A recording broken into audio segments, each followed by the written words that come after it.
দেশের ব্যাংকিং খাতকে আরও বিকশিত করতে নৈতিকতা ও শৃঙ্খলা দরকার। সকালে বিআইবিএম এর সুবর্ণ জয়ন্তীর অনুষ্ঠানে এমন মন্তব্য করেছেন বাংলাদেশ ব্যাংকের governor doctor Ahsan H Mansur.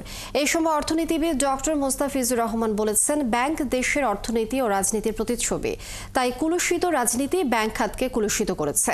মিরপুরে বিআইবিএম ক্যাম্পাসে আয়োজিত অনুষ্ঠানে গভর্নর বলেন, দেশে ব্যাংকিং যেভাবে এগোনোর কথা সেভাবে এগোতে পারেনি।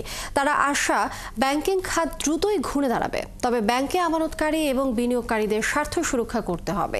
এই সময় গবেষণা প্রতিষ্ঠান সিপিডির সম্মাননীয় ফেলো ডক্টর মোস্তাফিজুর রহমান বলেন, ইচ্ছাকৃত ঋণ খেলাপি একটি ক্রাইম। তেমনি ভালো রাজনীতির অনিচ্ছার জন্য ৫ আগস্টে চরম মূল্য দিতে হয় রাজনীতিকদের।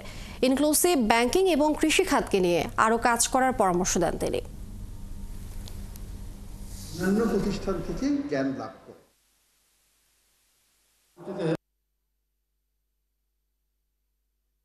সাস্টেনেবল ফাইন্যান্সিং ইস্যুটাকে ইগনোর করে ব্যাংকিং খাত আগামীতে চলবে।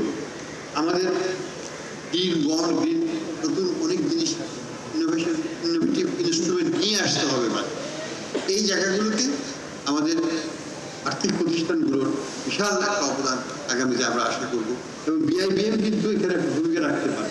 এই কোর্সগুলোকে এমনভাবে ট্রেনিং প্রোগ্রামগুলোকে এমনভাবে ডেভেলপ করবে যাতে যারা এখানে ট্রেনিং প্রাপ্ত হবেন তারা এখান থেকে নিয়েই এটাকে বাস্তবে ট্রান্সলেট করবেন, ডিফারেন্ট করবেন, কীভাবে একটা ইন্ডাস্ট্রিকে সাস্টেনেবল করা যায় from green and environmental point of view.